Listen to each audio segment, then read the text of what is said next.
गोस्वामी जी महाराज पूर्व प्रसंग में वर्णन किए। श्री भरतलाल जी महाराज पूरी रात यही सोचा करते हैं कि श्री राम जी का अभिषेक कैसे होगा।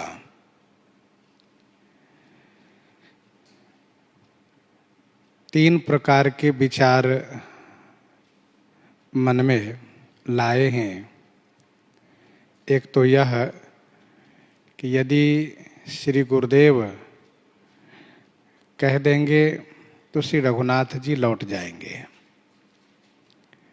परंतु वह विचार स्थिर नहीं रहा। दूसरा विचार मन में लाए कि माता श्री कौशल्या जी कह देंगी तो श्री राघव लौट जाएंगे। यह भी विचार स्थिर नहीं हुआ। फिर अपने संदर्भ में विचार किए कि मैं ही प्रार्थना करूं, तो यह विचार भी कमजोर पड़ गया। यह सोच करके कि मैं सेवक हूं और सेवक का धर्म स्वामी की आज्ञा पालन करने में है, न कि स्वामी से हठ करना।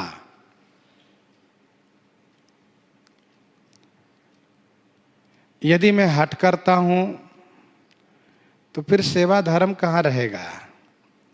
यह तो कुकर्म हो जाएगा। वैसे सेवा धर्म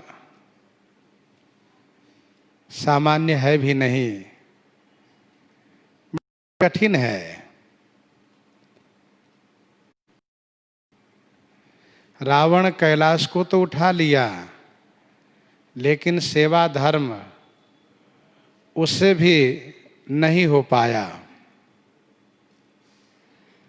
शास्त्रकारों ने कहा है कि योगी के लिए भी यह कठिन है।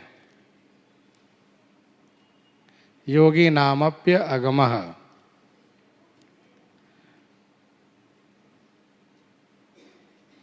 श्री भरतलाल जी के मन में एक भी विचार स्थिर नहीं हो पा रहा है। रात्रि बीत जा रही है और सवेरा हो गया। प्रातःकाल स्नान किए और स्नान करने के बाद नित्य नियम किए और इसके बाद श्री गुरु वशिष्ठ जी महाराज के चरण में वंदन प्रणाम किए। श्री गुरु वशिष्ठ जी महाराज इस बात को जानते हैं कि श्री भरत की कैसी दिनचर्या है। गुरु जी ने तुरंत श्री भरत को बुलावा भेजा और श्री भरतलाल जी महाराज श्री गुरुदेव की आज्ञा को स्वीकार करके श्री रघुनाथ जी के चरण में वंदन प्रणाम करते हुए श्री गुरुदेव की सेवा में उपस्थित हो गए। गुरु श्री वशिष्ठ जी महाराज ने सबको बुलाया है, जो गणमान्य हैं, जो विशिष्ट हैं, उन सभी को बुलाया है अपने निवास पर। गुरुपद कमल प्रणाम करी बैठे आयसु पाई। बेप्र महाजन सचिव सब जुरे सभा सद आई।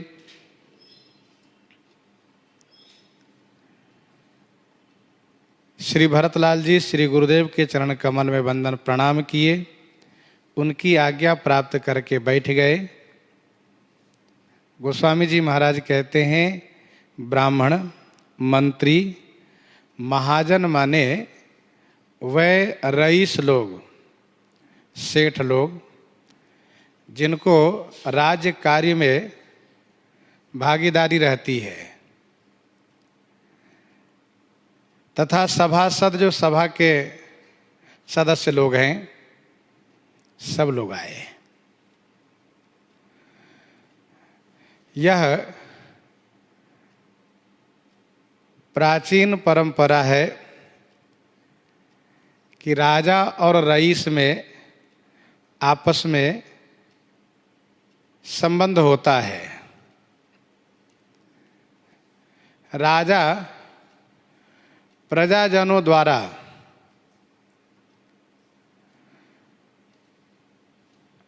माने गए राजा होते हैं और वह रईस, वह सेठ, वह महाजन जो अपने भाग्य से, सुकृत से बड़े ही वैभववान होते हैं, उनके पास संपत्ति होती है, तो राजा उनकी सुरक्षा देते हैं और वे धन से राज्य की सेवा करते हैं। ये आपस का संबंध है।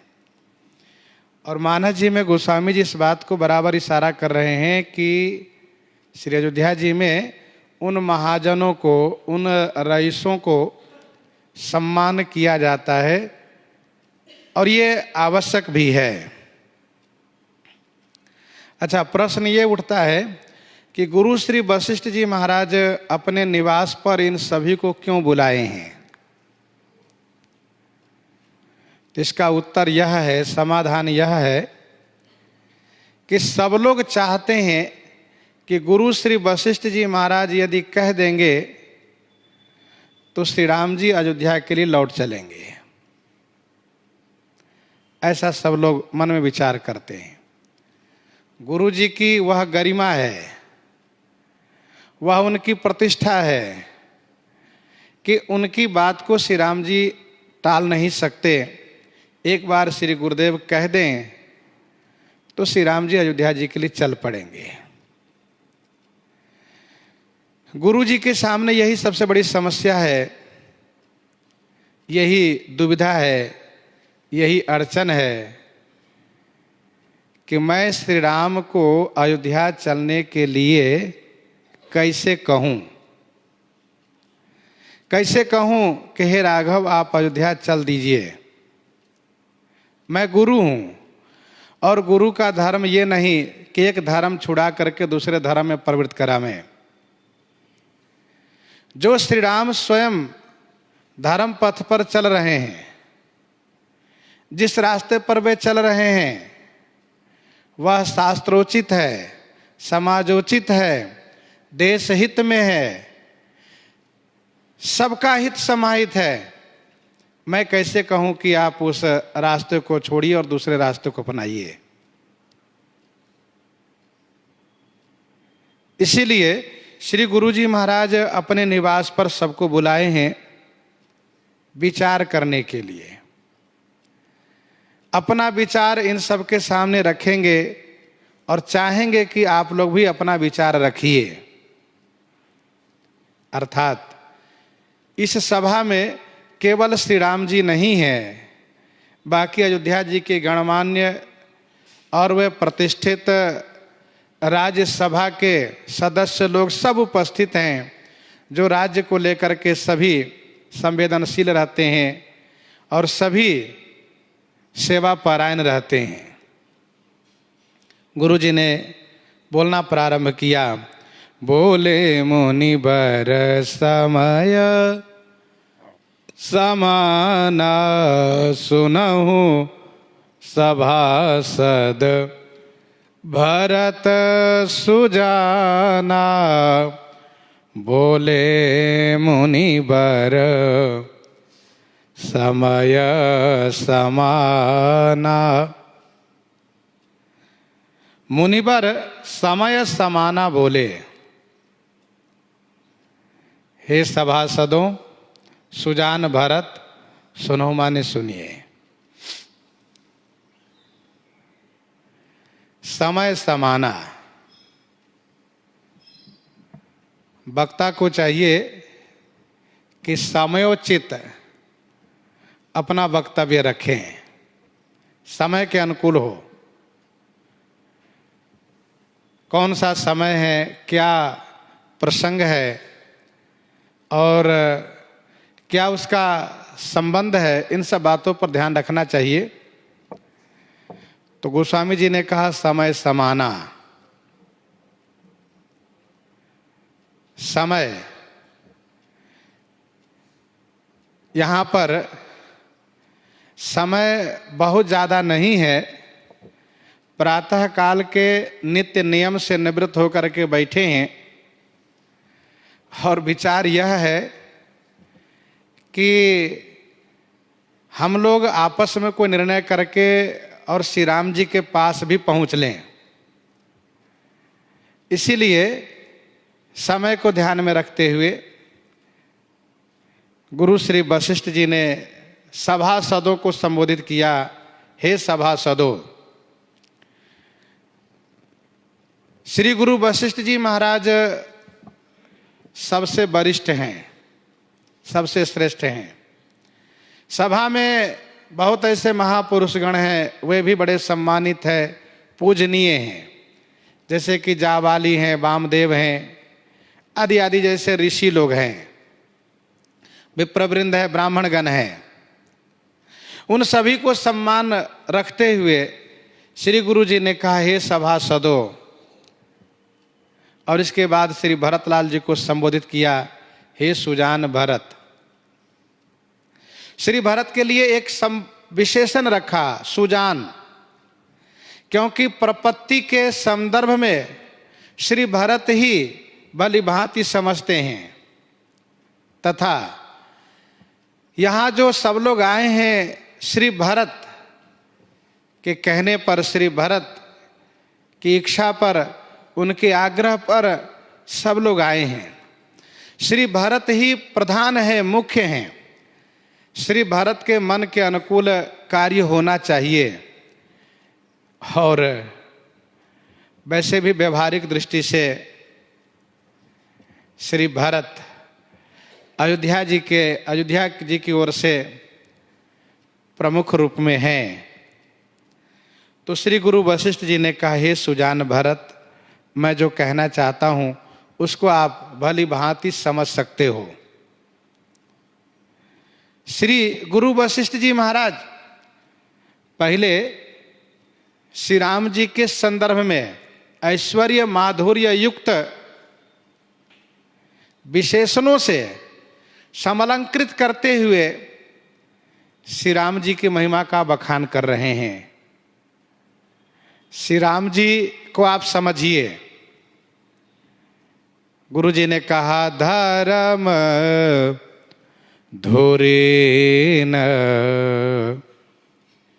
भानुकुल भानु राजा राम स्वबस भगवानु धर्म धुरीन भानुकुल भानु। एक एक जो शब्द है गुरु श्री वशिष्ठ जी का, हम यूँ कहें कि एक एक जो श्री राम जी के लिए संबोधन जो श्री गुरु जी के द्वारा प्रस्तुत हो रहा है, वह सब बड़े ही भाव से युक्त है, भाव गर्भित है। और सभी वाक्य मतलब सभी शब्द रहस्यों से परिपूर्ण है। गुरुजी ने कहा धर्म धुरीन।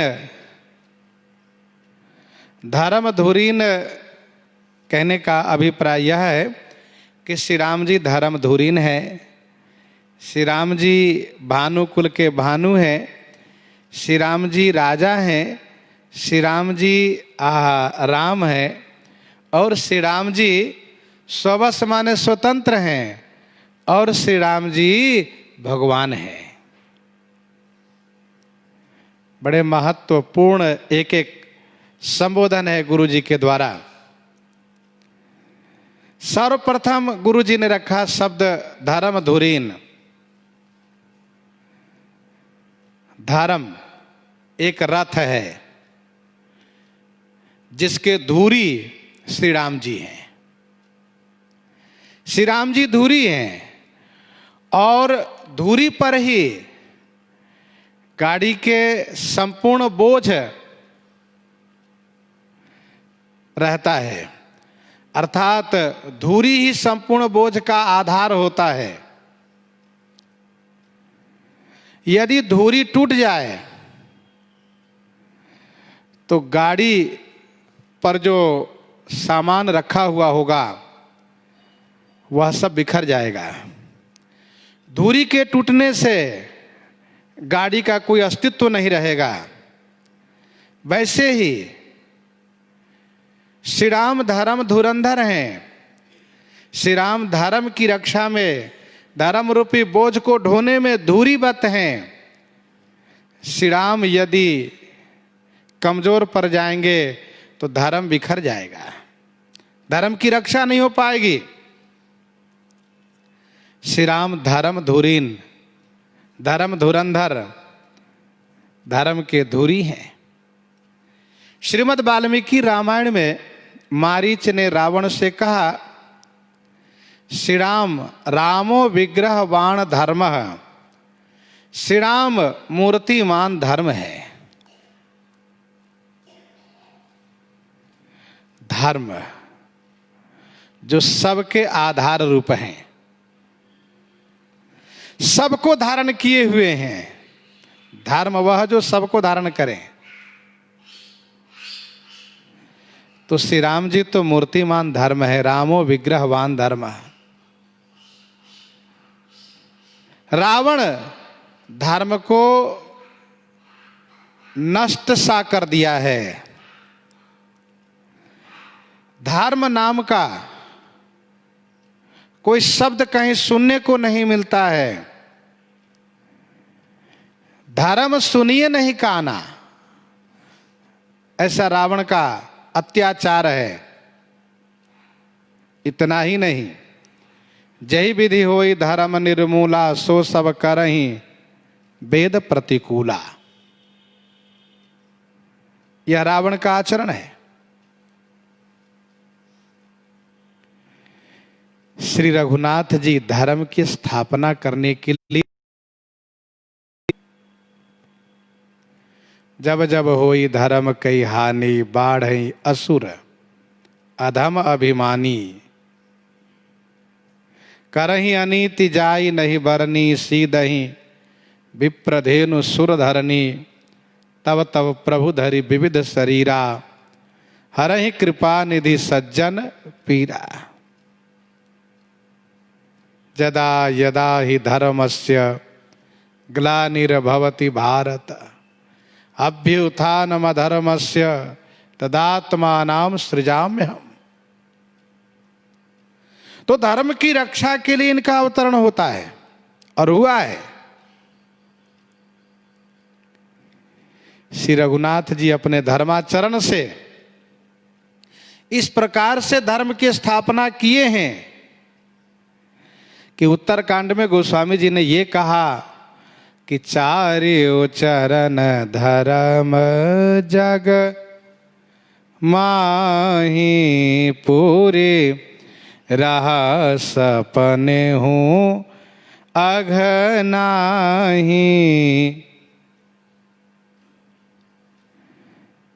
तो श्री राम जी धर्म धुरीन है, अर्थात श्री राम जी माता पिता की आज्ञा पालन रूपी परम धर्म पथ पर चल रहे हैं।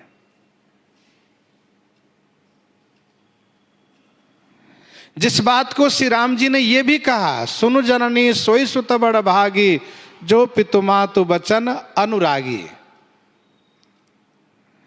जो न जाऊं बन ऐसे उकाजा, प्रथम गनीय मोहि मूढ़ समाजा।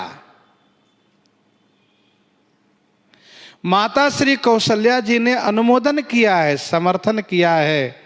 तात जाओ बलि किन्हेउ नीका, और पितु आयसु सब धर्मक टीका। पितु आयसु सब धर्मक टीका। गंगा किनारे सुमंत्र जी महाराज जब श्री राम जी को लौटने के लिए बार बार बाध्य करने लगते हैं और रोने लगते हैं, चरण में पड़ जाते हैं, तब गोस्वामी जी महाराज यह कहते हैं कि श्री राम जी मंत्री ही राम उठाई प्रबोधा, तात धर्म मत तुम सब शोधा। शिवि दधीच हरिचंद नरेसा, सहे धर्म हित कोटि कलेसा। रंति देव बलि भूप सुजाना, धर्म धरे सही संकट नाना। धर्म न दूसर सत्य समाना, आगम निगम पुराण बखाना। मैं सोई धर्म सुलभ करि पावा, तजे तेहु पुर अपजस छावा। आप धर्मज्ञ हैं, शास्त्रज्ञ हैं, आप विद्वान हैं, और आपने धर्म के संदर्भ में खूब बढ़िया से छानबीन किया है, खोज किया है, शोध किया है। आप बताइए, क्या मुझे धर्म छोड़ना चाहिए? श्री सुमंत्र जी महाराज के पास कोई शब्द नहीं रह जाता है। तो श्री राम जी धर्म धुरीन है। श्री गुरु जी कहना ये चाहते हैं कि वह गुरु कितना बड़ा निर्दयी होगा जो यह देखते हुए कि चेले के सिर पर, शिष्य के सिर पर वैसे ही 100 किलो का वजन रखा हुआ है और उसके ऊपर 50 किलो का वजन और रख दें। कितना बड़ा निर्दयी होगा वह। अर्थात गुरु जी ने स्पष्ट किया कि श्री राम जी को हम धर्म की शिक्षा क्या देंगे, वे तो स्वयं धर्म धुरीन है, धर्म धुरंधर है। दूसरा विशेषण कहा भानुकुल भानु। श्री राम जी क्या है? सूर्य, सूर्य कुल का सूर्य। और संसार में जहां भी प्रकाश है, तेज है, वह किसका है? सूर्य का। सूर्य संपूर्ण भूमंडल पर प्रकाश फैलाता है, सबको आनंदित करता है, आह्लादित करता है, सुख पहुंचाता है, सबका पोषण करता है। श्री राम जी सूर्य के समान है। जगहित हेतु विमल विधु पूषण, जगहित हेतु विमल विधु पूषण। और श्री राम जी सूर्य कुल के सूर्य हैं, उस कुल के सूर्य हैं जिस कुल ने हमेशा संसार को प्रकाश दिया है, धर्म पथ की शिक्षा दिया है, स्वयं धर्म पथ पर चल करके धर्म पर चलने के लिए प्रेरित किया है। यह उस वंश के सूर्य हैं जो रघुकुल रीति सदा चली आई, प्राण जाहु बरु बचन न जाई। एक बात और,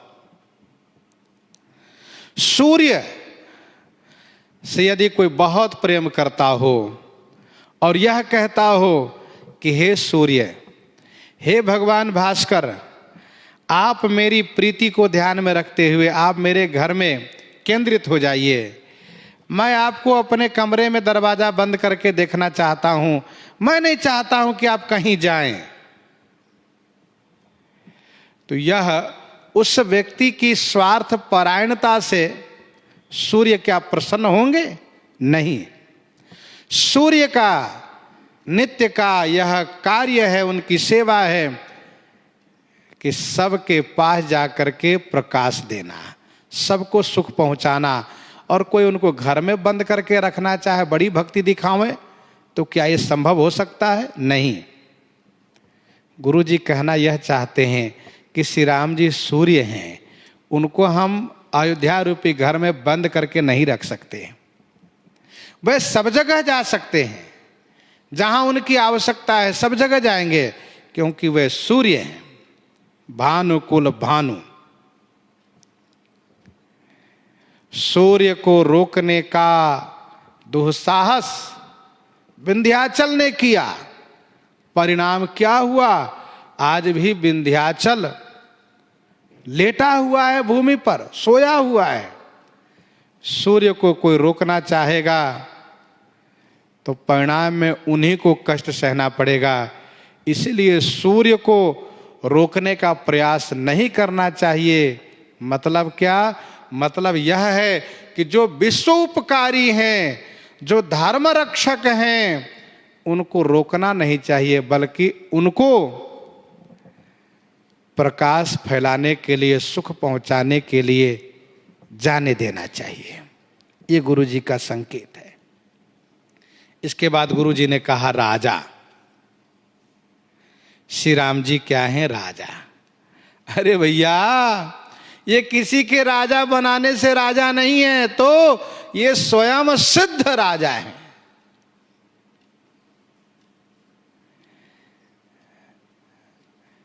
जब श्री राम जी अयोध्या जी लंका से वापस आए हैं तो क्या कहा? अब मुनिवर विलंब नहीं कीजिए, महाराज कहाँ तिलक करीजिए। महाराज तो श्री राम जी तो स्वयं सिद्ध राजा हैं, और ऐसा नहीं किसी के बनाने से वे राजा नहीं बनते। वे तो शाश्वत सनातन राजा राम, अवध रजधानी, गावत गुण सुर मुनि बरबानी। राजा चाहे अपनी राजधानी में रहे या न रहे, लेकिन राजा हमेशा सबके मन मंदिर में रहते हैं, और सब लोग उनके प्रभाव, पराक्रम, प्रताप को, उनकी प्रजा वात्सल्यता को हृदय में रखते हैं। श्री राम जी राजा हैं। गुरु जी महाराज एक बात और कहना चाहते हैं, श्री राम जी राजा हैं। भाई, राजा किसी के अधीन नहीं होता, राजा किसी के अधीन नहीं होता। भूप सुसेवित बस नहीं लेखिए, शास्त्र सुचिंतित पुनि पुनि देखिए। राखिए नारी जदपि उर्माही, जुबती शास्त्र नृपति बस नाही। राजा कभी किसी के अधीन में नहीं रहे हैं। उनको जो निर्णय लेना होगा वे लेंगे, और वो जो निर्णय ले लेंगे उसी पर अडिग रहेंगे। वे बदल नहीं सकते, क्योंकि वे राजा हैं। श्री राम जी राजा हैं। राम राज बैठे त्रैलोका, हर्षित भय गए सब शोका। और तीसरी बात और समझ लीजिए, राजा है, राजा सबके लिए होते हैं। ऐसा नहीं केवल अपने परिवार का पोषण अथवा केवल अपनी राजधानी का विकास, ऐसा नहीं, बल्कि संपूर्ण राज्य का विकास राजा का दायित्व होता है। राजा उन सब के लिए हैं जो उसके राज्य के किसी कोने में, जंगल में रह रहे हैं, उनके लिए भी वो राजा हैं। और उस व्यक्ति के हृदय में उतना महत्व है राजा के लिए जितना कि उनके परिवार के लिए उनका महत्व है। राजा सबके हैं। राजा किसी एक व्यक्ति विशेष के लिए नहीं है, किसी एक परिवार विशेष के लिए नहीं है, किसी एक नगर राजधानी की विशेष के लिए नहीं है, वे सबके लिए हैं।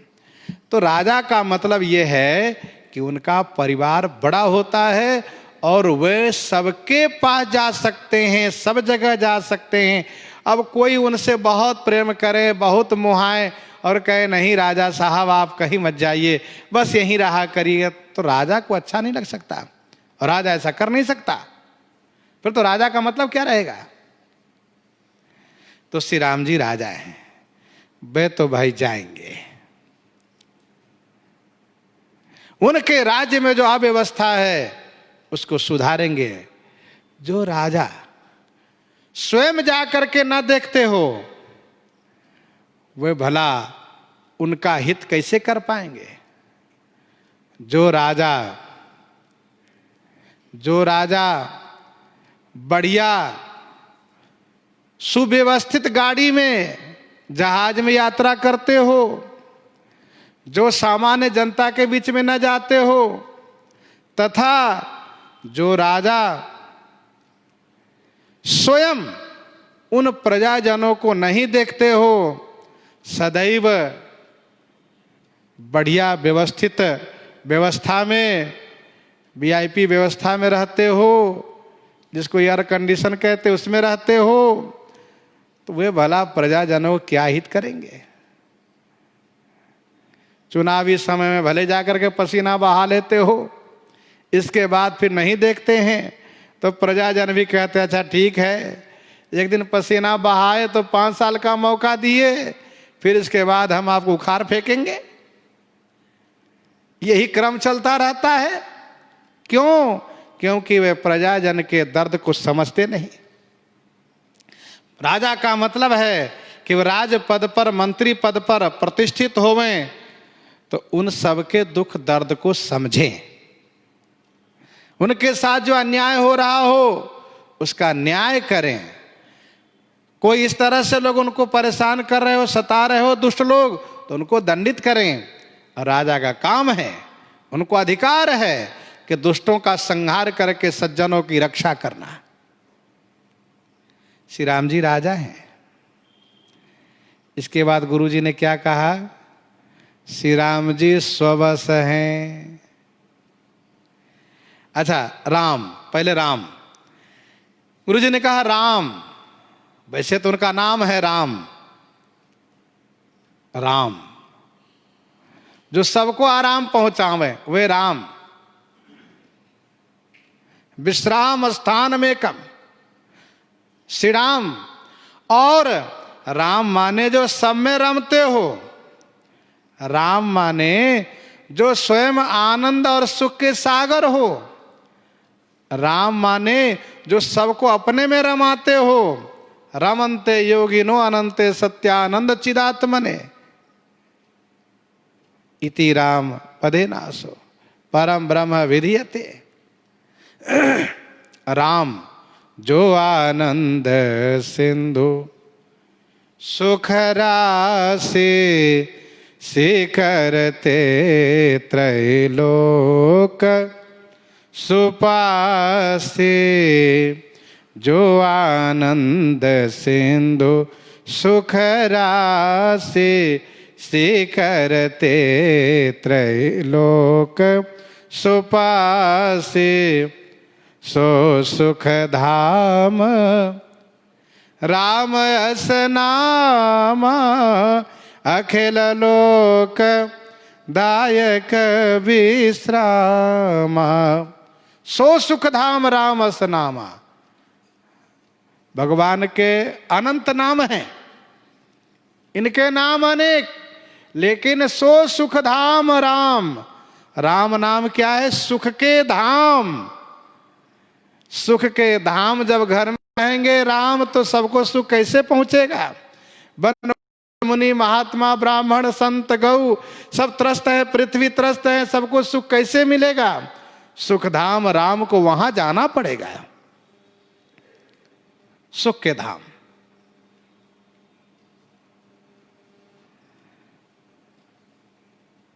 और गुरु जी कहते हैं भैया विचार करो आप, हम आप सबके बीच श्री राम के जो स्वरूप है, जो उनका कार्य है, उनसे हम आपको परिचय कराते हैं।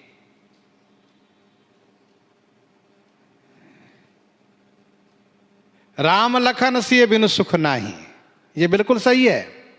सब ही विचार की न मन माही, राम लखन सिय बिनु सुख नाही। तो सुख सबको मिलना चाहिए ना, स्वार्थी नहीं बनना चाहिए। सुख मिले तो केवल हम ही उपभोग करें, हम ही आनंद लें, सो नहीं। सुख मिले तो सुख को बांटिए, सुख को औरों को दीजिए, तब आपकी प्रशंसा होगी। सुख पा करके स्वार्थी बन गए, पड़ोसी कहेंगे ठीक है अपने लिए हैं तो ठीक है, भाई हमें से क्या मतलब। हमें भी सुख देते तब तो माना जाता कि उदार है, दानी है। तो श्री राम जी राम, और इसके बाद गुरु जी ने क्या कहा, स्वबस। स्वबस माने स्वतंत्र हैं। क्या बढ़िया बात गुरु जी कह रहे हैं, ध्यान दीजिएगा। श्री राम जी स्वतंत्र हैं, स्वतंत्र, ऐसा कहा। परम स्वतंत्र न सिर पर कोई।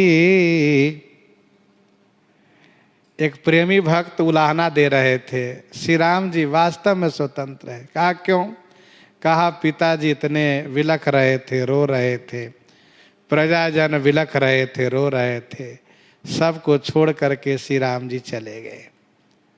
स्वतंत्र हैं तभी तो। गोस्वामी जी कहते हैं, श्री गुरु जी के कहने का आशय यह है कि श्री राम जी वास्तव में स्वतंत्र हैं। अवतारे ओ अपने भगत हित,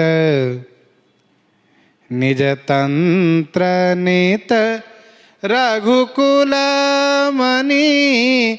अवतारे ओ अपने भगत हित, निज तंत्र। निज तंत्र, इस बात को भगवान शिव कहते हैं भगवती सती को, देवी वे निज तंत्र नित रघुकुल मणि है।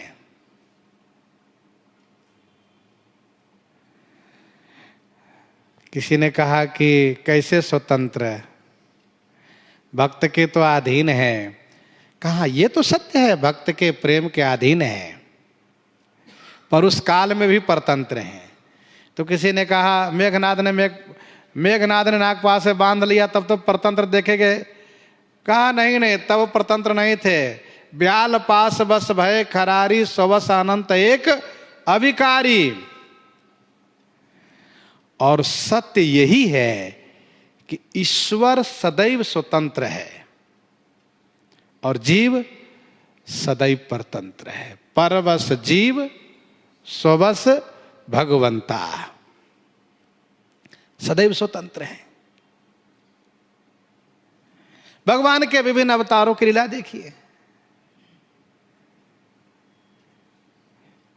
तो स्वतंत्र हैं, स्ववश। और फिर गुरु जी ने कहा भगवान है। अब स्पष्ट मैं कर दे रहा हूं कि भगवान है। वैसे सारा विशेषण तो भगवत संबंधित ही है। धर्म धुरीन है, भानुकुल भानु है, राजा हैं, राम हैं, स्वबस हैं। लेकिन फिर गुरु जी को लगा नहीं नहीं, क्यों ना स्पष्ट ही कर दूं, श्री राम जी भगवान है। भगवान माने जिनमें भगवत्ता हो, भगवान ऐश्वर्य जिनमें हो, वह भगवान है, ऐसा कहा। हाँ, उनके हाथ में सभी कुछ है, उनके हाथ में सभी कुछ है, उनसे बाहर कुछ भी नहीं है। यह है उनकी भगवत्ता।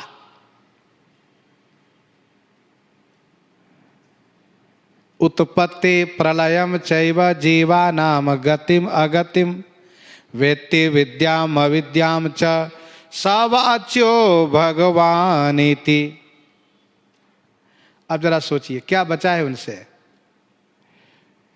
विष्णु पुराण में भगवान शब्द का बहुत बृहद व्याख्यान है। जिनमें ऐश्वर्य हो। उत्पत्ति प्रलयम चैव जीवानाम गतिम अगतिम वेत्ति विद्याम अविद्याम च स वाच्यो भगवान इति। उत्पत्ति, पालन और प्रलय सब उनकी इच्छा में है। उत्पत्ति, पालन, प्रलय समीहा। उत्पत्ति, पालन, प्रलय समीहा। तो श्री राम जी उत्पत्ति और पालन और प्रलय सब जानते हैं, करते हैं, उनकी इच्छा में सब है। और उत्पत्ति, प्रलय, इसके बाद जीव की गति अगति, माया, विद्या अविद्या सब जानते हैं। विनय पत्रिका 112 पद में गोस्वामी जी ने लिखा, काल कर्म गति अगति जीव के सब हरि हाथ तुम्हारे। काल कर्म गति अगति जीव के सब हरि हाथ तुम्हारे। सब आपके हाथ में है। काल कर्म गति अगति जीव के, हा हा हा, विचार करके देखिए तो श्री रघुनाथ जी के हाथ में सब कुछ है। इसीलिए हमें इस बात को गर्व करना चाहिए कि हम श्री रघुनाथ जी का दास हैं, जिनके हाथ में सब कुछ है और अपने भक्तों को पूरा ख्याल रखते हैं।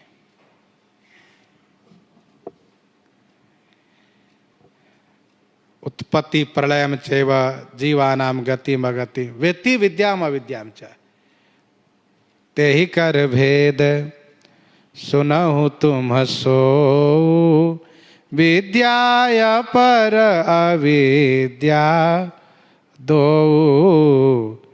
एक दुष्ट अतिशय दुख रूपा जावस जीव परा भव को पा एक रचई जग गुण बस जाके प्रभु प्रेरित नहीं निज बल ताके। तो विद्या विद्या खूब जानते हैं, भगवान है। भगवान शब्द पर एक और श्लोक सुनिए, ऐश्वर्येण च धर्मेण ऐश्वर्येण समत्व श्रियमेव च वैराग्य मोक्ष खटकोणैः संजातो भगवान हरि। भगवान किनको कहते हैं? जिनमें सम्यक रूपेण ऐश्वर्य हो, धर्म हो, यश हो, श्री हो, वैराग्य हो, मोक्ष हो, वे भगवान। तो श्री राम जी जहां होते वहां सब होते हैं। ऐश्वर्य, राम राज नभगे ससुनु, ऐश्वर्य, राम राज नभगे ससुनु सचराचर जगमाई काल कर्म स्वभाव गुण कृत दुख काहू ही नाही। देखा, श्री राम जी जहां होते वहां काल कर्म गुण स्वभाव किसी की दाल नहीं गलती, कोई कुछ नहीं कर सकते। राम राज नवगे सुनु सचराचर जग माही काल कर्म स्वभाव गुण कृत दुख काहू ही नाही। यह है श्री राम जी का ऐश्वर्य। धर्म, चारु चरण धर्म जग माही चारु चरण धर्म जग माही पूरी राह सपने हूँ अघनाही। जहां जाते हैं वहां अधर्मियों को नाश करके, अधर्म को मिटा करके धर्म की स्थापना करते हैं। धर्म, यश, यश, आहा, श्री राम जी का यश। वेद कहते हैं, जय ब्रह्म अजम अद्वैत मन भव मनुभव गम्य मन पर ध्यावहि ते कहु जानहु नाथ हम तब सगुन जस नित गावहीं, जे ब्रह्म अजम द्वैत अनुभव, गम्य मन पर ध्यावहीं। ते कहु जानहु नाथ हम तब, सगुन जस नित गावहीं। हम सगुन जस नित गावहीं। चारों वेद उनके जस को गायन करते हैं। जस का विस्तार, इतना जस। श्री, श्री है रमानाथ जहाँ राजा, रमानाथ जहाँ राजा, सोपुर बरन की जाई। अनिमादिक सुख संपदा, रही अवध सब छाई। श्री। वैराग्य, वैराग्य सुख संतोष विराग विवेका, सुख संतोष विराग विवेका, विगत शोक ये कोक अनेका। सुख संतोष विराग विवेका, विगत शोक ये कोक अनेका। वैराग्य। और मोक्ष, मोक्ष उमायवधवासी नर, नारी कृतारथ रूप, ब्रह्म सच्चिदानंद घन, रघुनायक जहाँ भूप, रघुनायक जहाँ भूप। उमा अवधवासी नर, नारी कृतारथ रूप। मोक्ष का विस्तार। तो श्री राम जी में ये 6 है, जहाँ होते वह 6 देखा जाता है। ऐश्वर्येण च धर्मेण यशसा श्रियमेव च, वैराग्य मोक्ष खटकोण ही है, संजातो भगवान हरि ही। और विष्णु पुराण का एक श्लोक और सुन लीजिए, ध्यान दीजिएगा। और भगवान परक श्लोक किसी और में घटित हो जाए, लेकिन यह श्लोक जो तीसरा श्लोक सुनाया जा रहा है, यह श्री राम में ही केवल घटित होता है, किसी और में नहीं। पोषणम भरणाधारम शरण्यम सर्वव्यापकम, कारुण्यम खड्भी पूर्णो, रामस्तु भगवान स्वयं। पोषणम भरणाधारम शरण्यम सर्वव्यापकम, कारुण्यम खड्भी पूर्णो, रामस्तु भगवान स्वयं। मानस जी में इसका उदाहरण सुन लीजिए। पोषणम का, राम सुस्वामी, राम सुस्वामी, कुसेवक मोसो, निज दिश देखी, दया निधि पोसो, निज दिश देखी, दया निधि पोसो। पोषणम, श्री राम जी पोषण करते हैं। श्री राम जी पोषण करते हैं, सबका पोषण करते हैं। राम सुस्वामी कुसेवक मोसो। कभी कभी मैं सोचता हूं, जब मैं श्री अयोध्या जी में आया और तब मैंने जो सोचा था उससे कहीं हजारों गुना अधिक श्री रघुनाथ जी अपनी ओर से पोषण किए। मैं तो नालायक ठहरा, उस योग्य नहीं जैसी कृपा उन्होंने की। मैंने सोचा था कि श्री अयोध्या जी में एक बार भोजन मिलेगा तो पाकर रह लूँगा, क्योंकि श्री अयोध्या जी में आने के पूर्व मुझे ये बताया गया था कि अयोध्या जी में एक बार ही भोजन मिलता है।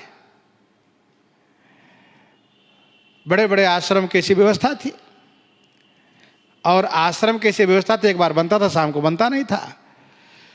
तो जो लोग यहाँ से होकर गए थे उन लोगों ने बताया था कि ऐसी ऐसी व्यवस्था वहाँ की है। मैंने कहा एक बार मिलता है ना, बड़ी अच्छी बात है, एक बार मिल जाएगा, आनंद आ जाएगा। और फिर कपड़े आदि के लेकर के मैंने सोचा वहाँ के जो संत महात्मा होंगे उनकी सेवा कर दूंगा, सेवा करूंगा, अचला मिल जाएगा, कुछ कपड़े मिल जाएंगे तो काम चल जाएगा। लेकिन सत्य यह है कि भले ही मैं अपनी इच्छा से रात्रि व सुबह का भोजन, लेकिन श्री रघुनाथ जी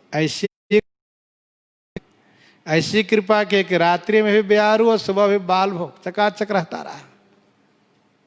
और कपड़े की बात रही तो कपड़े के ढेर लग गए 2-4 महीने में ही, संभालते नहीं बना। तो यह है श्री रघुनाथ जी की विशेषता।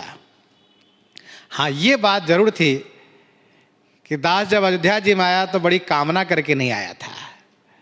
मैंने कभी सोचा ही नहीं था कि ऐसा ऐसा ये सब भी होगा, जिसको कहने में भी थोड़ा संकोच सा लगता है।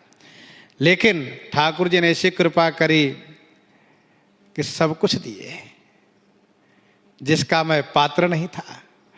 तो राम सुस्वामी कुसेवक मोसो, लॉकडाउन को लेकर के एक गोष्ठी में एक बड़े विशिष्ट महापुरुष संत कह रहे थे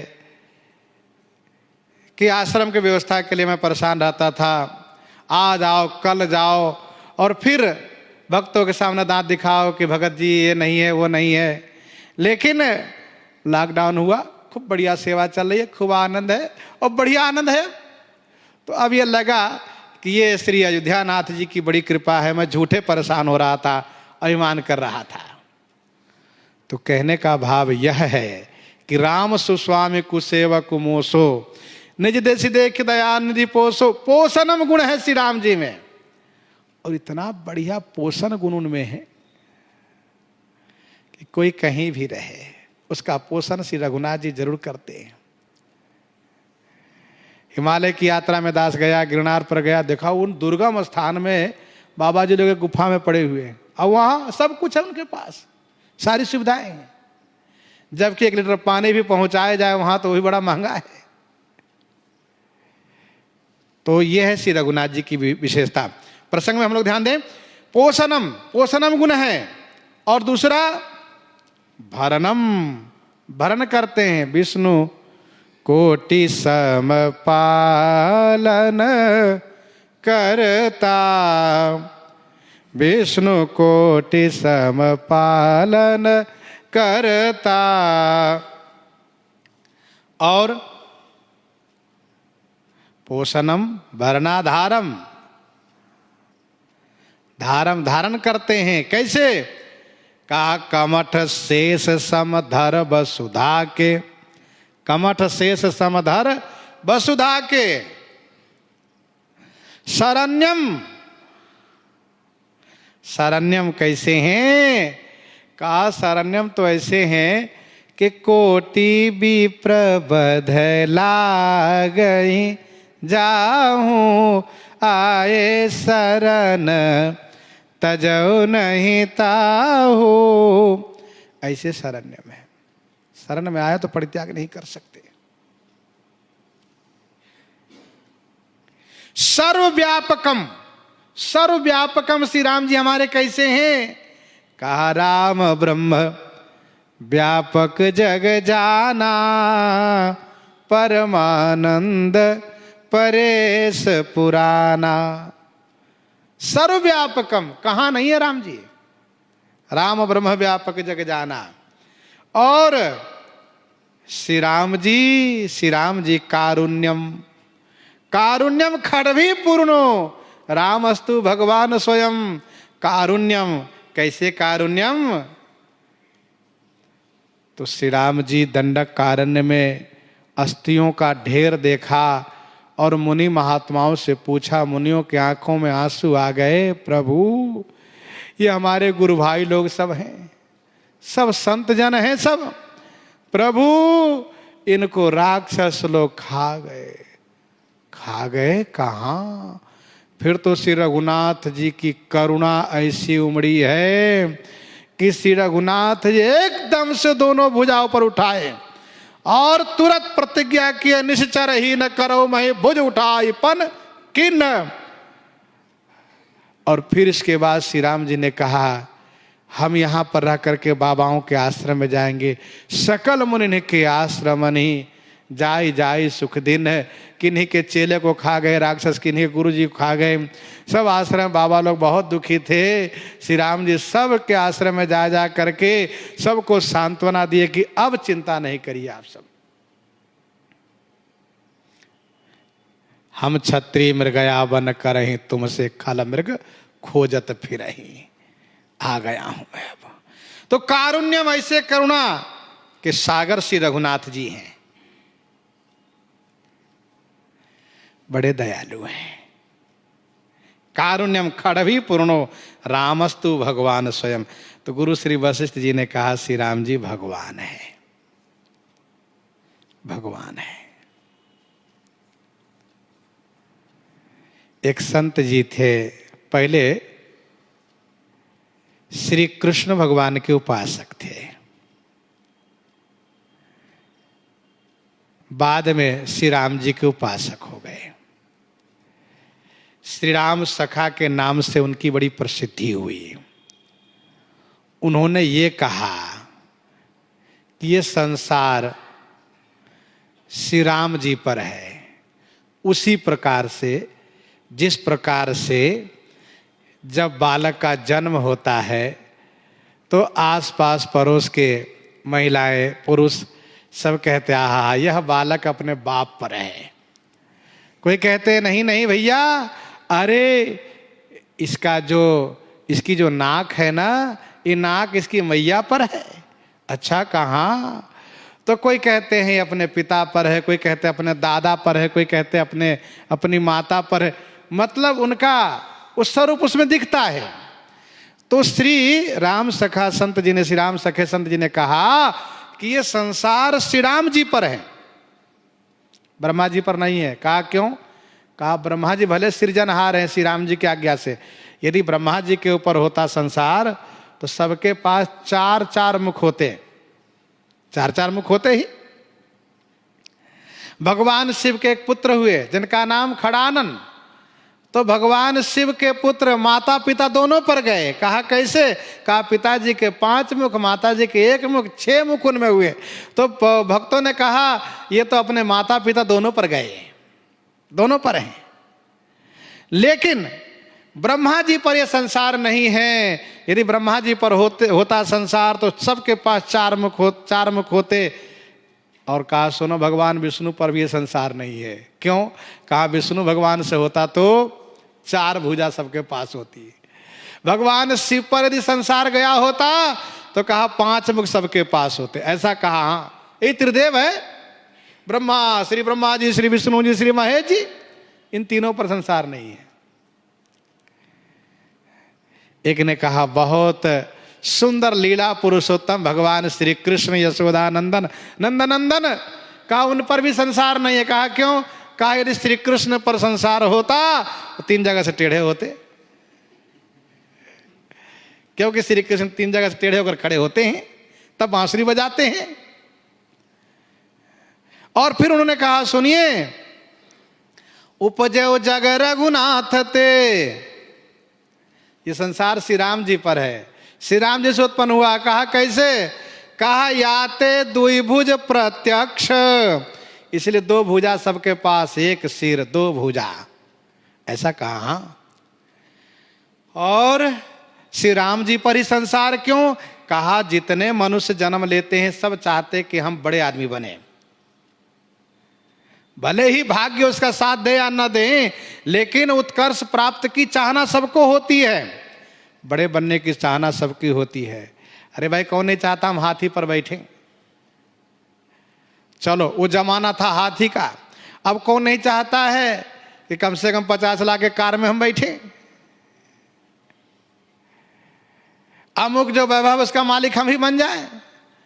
तो उपजे जग रघुनाथ थे याते द्विभुज प्रत्यक्ष, उन्हीं प्रसिद्ध नृपहोन की होत जीवन के लक्ष्य। राजा होने की कामना सबको होती है, वैभववान बनने की कामना सबकी होती है।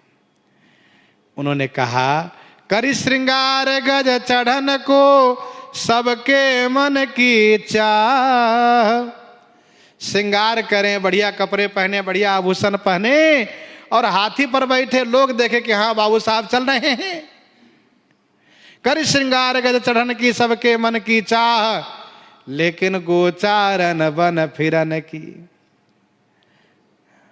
कमर में फेटा बांध के, सिर में पगड़ी बांध करके, बड़का डंडा लेकर के और गौ चराते हुए, वहीं चराते हुए, कोई नहीं चाहते कि हम ये सेवा हमको मिले। गोचारन बन फिरन को यह न कहूं मन माह। कहने का भाव यह है कि ये सारा संसार हमारे श्री राम जी से उत्पन्न हुआ है, श्री राम जी पर संसार गया है।